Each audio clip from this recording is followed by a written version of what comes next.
J'ai des choses à vous montrer. C'est la canicule. Je viens à peine de rentrer, aujourd'hui je vais vous montrer un petit peu les dessins que j'ai fait aujourd'hui.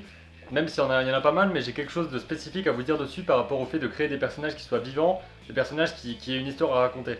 Ces jours-ci je fais des dessins un petit peu différents de ce que j'ai l'habitude de faire, avec des personnages beaucoup plus stylisés, beaucoup plus, on va dire, cartoon. Et j'utilise pour ça un marqueur en particulier qui est vraiment cool.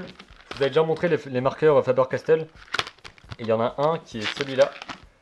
Donc c'est le marqueur qui s'appelle C, donc je sais plus exactement ce que c'est comme taille. C'est 2,5 mm, et ce qui est bien c'est que sa pointe est comme ça. Donc vous voyez elle est plate, et on peut faire des traits de différentes épaisseurs avec. Et c'est justement ça qui est super important pour ce genre de dessin. C'est pas exactement du trait que je veux vous parler aujourd'hui, mais c'est plutôt du fait de raconter des histoires, parce que ici vous avez deux personnages différents, une femme et un jeune garçon. Et on sait pas trop ce que c'est leur histoire, ils sont juste debout là, ils font pas grand chose. Ils ont un air particulier, on peut se demander éventuellement ce qu'ils regardent, mais pas plus que ça, donc il n'y a pas vraiment d'histoire à raconter. Donc le même jour, j'avais fait ça, pour entraîner un petit peu montrer, mais ici, encore une fois, vous voyez juste que c'est des personnages, à part lui, peut-être qu'il y a une mine un petit peu plus bagarreuse, donc on se demande qu'est-ce qui l'énerve à ce point, et à qui il est en train de parler, par exemple, ou alors elle, qu'est-ce qui l'étonne, mais il n'y a pas encore ce qui fait qu'il va avoir vraiment une histoire à raconter à travers un dessin. Alors que c'est l'une des choses les plus importantes quand on dessine des personnages et quand on fait des images en général.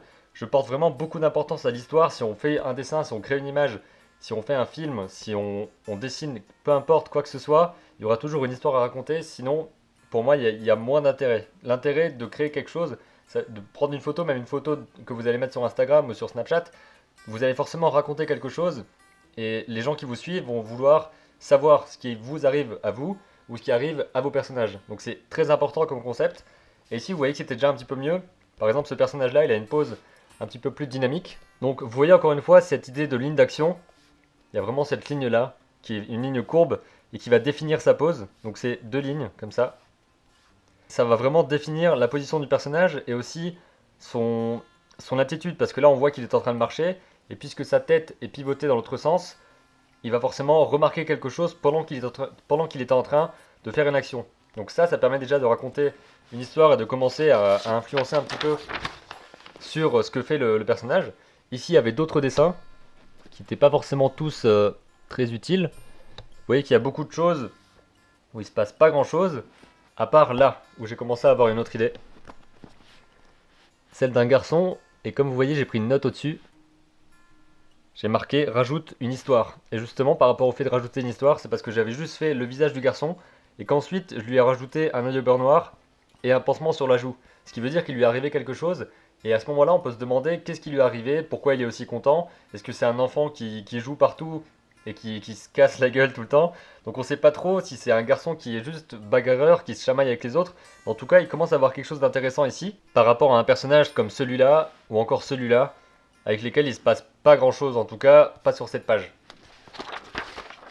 Alors j'ai commencé à développer ce personnage que j'ai appelé Samuel, il n'y a pas vraiment de raison, c'est juste qu'il fallait que je lui donne un nom, enfin en tout cas je voulais lui donner un premier nom. Et vous voyez qu'il y a différentes poses, donc ça c'est très utilisé lorsqu'on crée des personnages, c'est de faire une planche avec différentes attitudes selon la situation. Donc là on peut voir lorsqu'il est content, lorsqu'il est effrayé de quelque chose.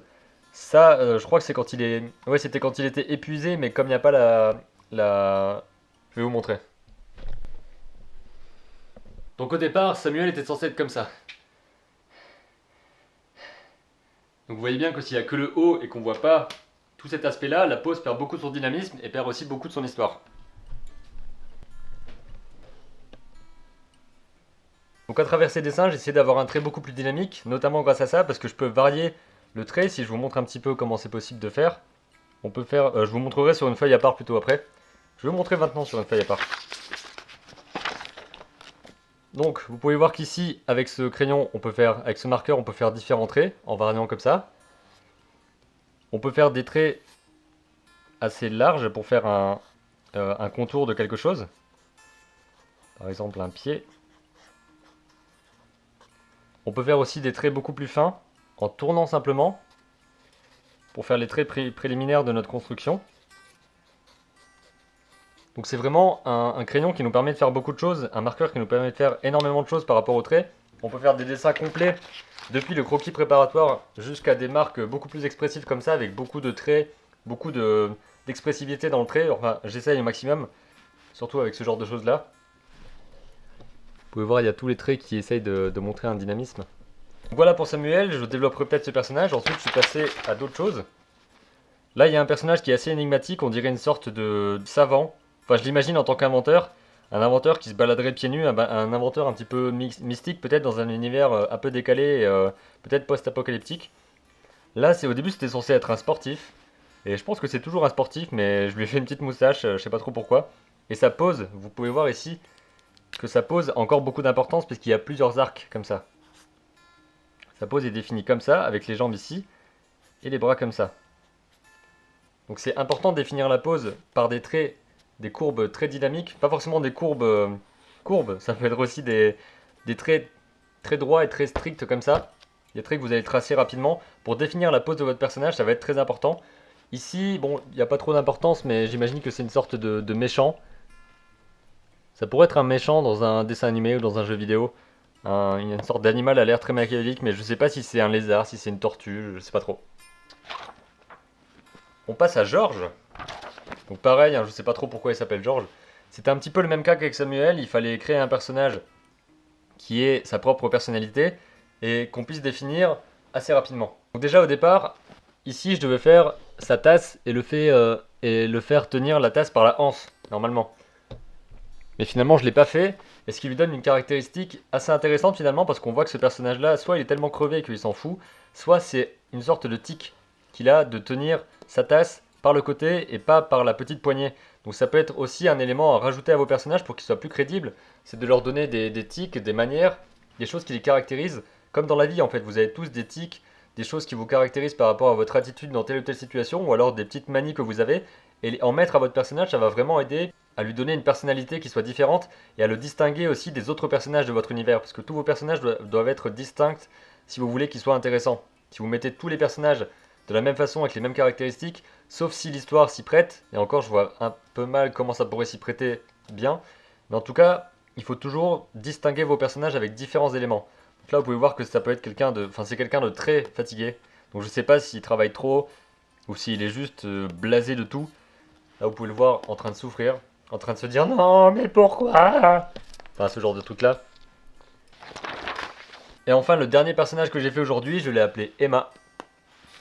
Et c'est la seule fille que j'ai fait aujourd'hui parce que j'ai un peu de mal à dessiner les filles, j'ai pas l'habitude en fait, c'est surtout ça. Et j'essaie de m'y mettre un petit peu plus. Donc là par rapport à elle, j'ai voulu définir directement son personnage en lui mettant déjà un regard, donc on sait où elle regarde, mais on sait justement pas qu'est-ce qu'elle regarde, et ça va nous intriguer aussi de savoir qu'est-ce qu'elle regarde. Je lui ai rajouté une petite salopette, une clé et un torchon, donc on sait qu'elle est une sorte de bricoleuse par exemple, et ça va faire partie de son histoire finalement, rien qu'avec sa pose et les accessoires qu'elle a dans les mains, on sait qu'elle se dirige vers quelque chose et qu'elle travaille dans un atelier par exemple, ou ce genre de choses. J'ai ensuite défini d'autres poses, donc là pareil, des poses très définies par un seul trait, et qu'ensuite j'ajoute les différentes choses. J'avais mal placé le bras, alors je l'ai placé différemment, parce que c'est des croquis, il faut pas l'oublier. C'est pas très important que ce soit très joli à regarder, c'est pas ça le principal. L'important ça va être de définir votre personnage, de définir son attitude, ses actions, comment il agit et quelle est sa personnalité.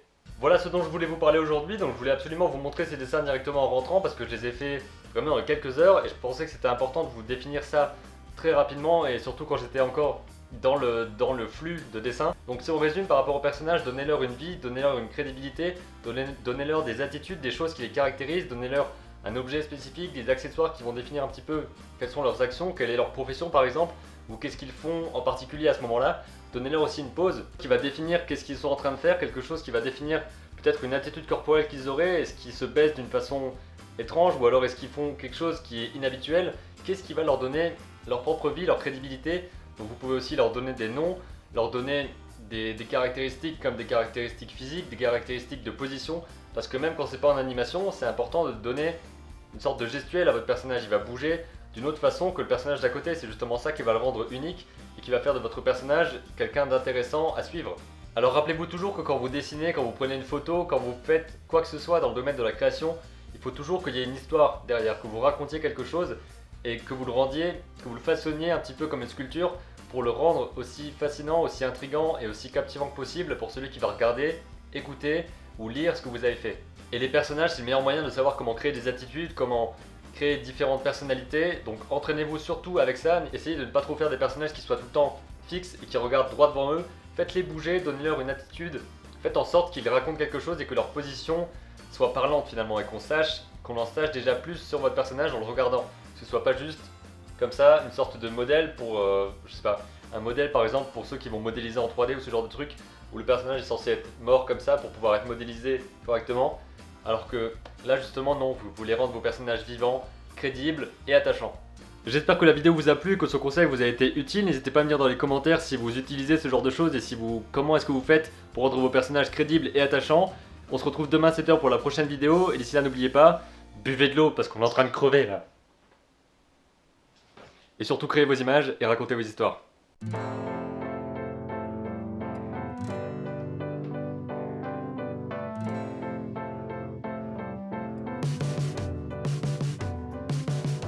Salut, c'est Benjamin, il est 6h30 ce matin et j'aimerais vous parler un petit peu de liberté et d'obsession.